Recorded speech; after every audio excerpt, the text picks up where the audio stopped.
If you've watched my past two videos in this top 5 countdown, you might have thought you had my preference figured out. Maybe you thought I like artists who rap more traditionally, or at least artists who can safely be labeled rappers. Jarry Manna completely deviates from this standard, and the truth is, he's had the biggest influence on my life and channel, more so than any other artist on this list, even the artists I haven't revealed yet. I don't consider him to be a rapper necessarily, so that makes his inclusion on the list all the more distinct. As with the past two artists, I'll be talking about Jarry Manna's run this year, what he stands for as an artist, and why he's a top 5 artist for me. I'll also go over my 3 favorite songs from him this year at the very end, so in all I'm very excited to be presenting to you guys my 3rd favorite artist of this year. As with the past few years, Jarry Manna has continually been gaining notoriety. The indie tribe collective moves as a unit, and so when one member is successful, it tends to spill over onto the other members. No Big Deal's Canopy generated a lot of noise for the group and provided a strong start for 2017, coming out early in February. Mowgli the Iceberg's Tumultu carried the torch in April, proving that the group had more than one talented artist. Jarry Manna featured on both of these projects, but people were still looking to him as the 3rd member to come through with a project of his own. He finally did so in August, dropping Holy Weapon Volume 3 and providing that highly desirable sense of balance within a group. Of course, the 4th member, What Up RG, likely won't drop a project before the year is over, but he joined the collective rather late this year, so it's hard to expect a multi-song project from him in 2017. Moving back to Jarry Manna though, it's worth noting that he took a less often utilized approach in gaining notoriety this year. He's been featured on several projects in 2017 alone, providing solid hooks or verses to other artists. It's reminiscent of John Gibbs back when he was featuring on everything. Honestly, I actually get the feeling that Jarry Manna may want to be the next guy known for being that dude when it comes to featuring. His promotional content also upgraded noticeably. Looking between his social media platforms such as Twitter, Instagram, and YouTube, I found consistently high quality things that demonstrated his desire to keep at this whole music business. Overall, it was a fairly busy year for this artist, between the mixtape, the countless features, and the promotional content. It was also a well-strategized year. If Jarry is willing to work this hard when not everyone knows about him, then I'm all the more excited to see him blow up. At this rate, he'll definitely get only more and more well known. On the surface, Jarry Manna seems like a more casual artist. After all, he constantly talks about waves and vibes in one way or another. That just might be enough for some listeners to mark him off as another artist who's just after the trends and what's currently popular. However, I've thoroughly listened to a great deal of his music, and I have to say that it runs way deeper than the ad-libs or the production might lead a listener to believe.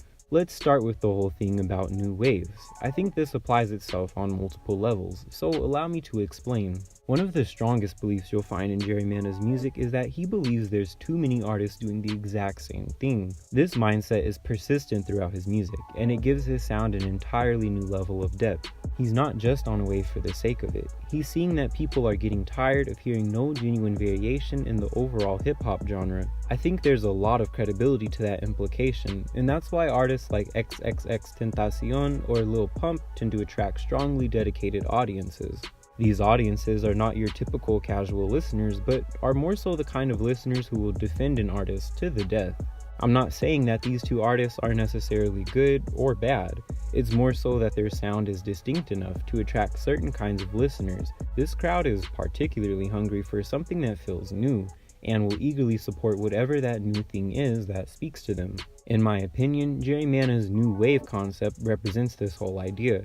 It seems as though he aims to provide a sound that stands out for those particular listeners who are hungry for something different. Based on these things, I'd say that Jarry Manna is an artist who cares more so about bringing something new to the table rather than following the trends in order to gain traditional popularity. He shows a dedication to being true to himself, and that's represented by the new wave he brings. Jarry Manna is one of the very few artists to utilize the term Hope Man. D1 and The Ambassador have used this term, as well as a few other artists I'm sure, but when it comes to Jarry Manna, this term holds a great deal of weight to it. On the No Dylan's mixtape, there's a track called Plains, specified to be a tribe mix. Jarry Manna reveals a lot about why he's making music and what motivates him to continue. After reading into the story of Black Wall Street, I was amazed at just how deep Jarry Manna's music runs. For those of you who might not know about Black Wall Street, I'd highly recommend reading into it when you have the time. I'll refrain from getting into it because it's a rather long story, and I'm sure you all don't want a history lesson from me. At any rate, Tulsa experienced one of the largest and destructive race riots in recorded US history, and its once thriving black culture still hasn't reclaimed its former glory. In fact, the idea of a Black Wall Street isn't even discussed much today. This is where Jarry Manna and the whole idea of a hope man come into play. Remember, he's from Tulsa, and so it's not hard to imagine why this particular event weighs so heavily on his heart. He thinks back on the destruction that took place before his time and lets it motivate him to build a better present and future for those coming after him. Through his music, he seeks to bring a metaphorical new wave of hope to a land that has such a dark and tragic history to it. In that sense, Jarry Manna sees himself as responsible for protecting his homeland. Not in the way a superhero would, but more so in preserving and building up the beautiful culture in Tulsa that ought to be shared with the world. Jarry Manna isn't presenting the idea of a hope man, he is the hope man. He's stepping in as a role model, showing the youth a way of life that isn't self-destructive. He's stepping in as a culture curator, intending to inspire confidence amongst his people that Tulsa won't always be known as a place where a great tragedy happened. Jarry Manna's music is, at its core, pretty simple. It's not simple-minded, however, and the reasons for why he does what he does can be appreciated on a deeply thoughtful level. Amongst the idea of spreading hope to a people who need it, he also generally celebrates life and growing in God. Despite the blatant optimism, he's not an artist who only focuses on positivity without any real truth. He often takes time to call out other artists who use their talents to spread negativity and lies, as well as sharing his own testimony and how God saved him. This sense of balance portrays Jarry Manna as someone who has had a hard life and the wisdom that comes with it. In that wisdom, however, he chooses to still embrace optimism and spread happiness to those around him. It's a sharp steer away from the trap of pure positivity, but also a healthy step away from music that is emotionally heavy and weighs on the soul. Additionally, due to this balance, Jarry Manna tends to be a viable artist to vibe out to, in the sense that his music will take you somewhere else mentally. His sound never feels stressed or troubled, nor does it feel trippy or mind-numbingly basic. It's relaxed but aware, conscious but not preoccupied. It's actually a somewhat funny story with Jarry Manna. When I initially heard this artist, I was going through a old school is best phase, and I honestly thought he was a bad rapper. These days, I enjoy a healthy balance of old school and new school hip-hop. Jarry Manna was part of what helped me to open up my mind, and while I'm not sure if he's really hip-hop exactly, he nonetheless got me to see that good music should come with great variety. Even he plays with this in one of his songs, mentioning that he had to evolve into a singer. The more I spent time listening to Jarry, the more I felt the impact of his optimistic perspectives and the strong presentation of God in his music. I tend to be rather optimistic as a person, so I automatically relate with that aspect of his sound. I also felt moved by his testimony, one he shared in an interview with Chris Chicago last year. The more I know about an artist on a personal level, the better I can understand their perspective in music, so I suppose that was what really helped to solidify him as a favorite of mine. Jarry Manna's music is contagiously fun, with unorthodox ad-libs and cool-headed but groovy flows that inspire a carefree mentality.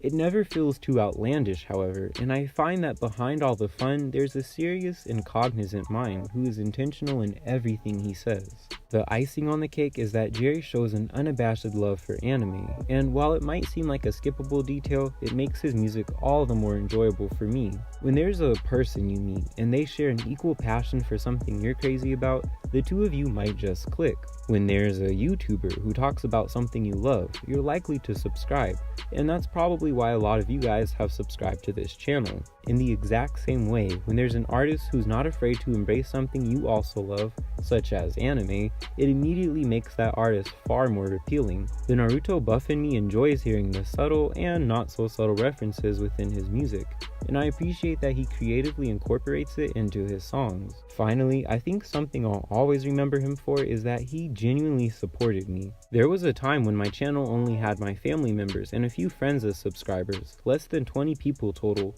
and he was willing to go out on a limb and share my analysis on him. Being completely honest, the audio quality was not good, and the video felt a little too long. Not to mention, I had many other videos at the time that probably could have been described as cringy. Despite all of this, I suppose he saw something that he'd still support, and he really helped me to get through that rough patch of just starting off.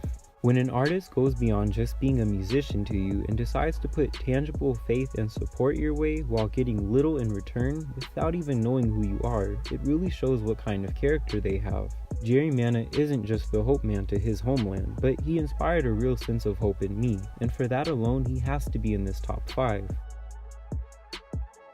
As per the usual, I'll share my favorite 3 songs from Jarry Manna this year, and you guys share your list with me in return. For the first song, I'd have to pick his single called Boss Man. This song captures the essence of almost everything I've described about Jarry Manna, and it's generally just an upbeat song that makes you want to enjoy life. The next song would be Father Stretch My Hands Part 3. This was an obscure single from Jarry Manna, one that didn't even make it to iTunes. While I can't say I know why, this song nonetheless stands strongly as one of his best yet. Period. It's an emotional hip-hop ballad, incredibly slow-paced but heavy in its weight and production. This song is a great example of how Jarry Manna's music tends to take you along for a chill journey mentally.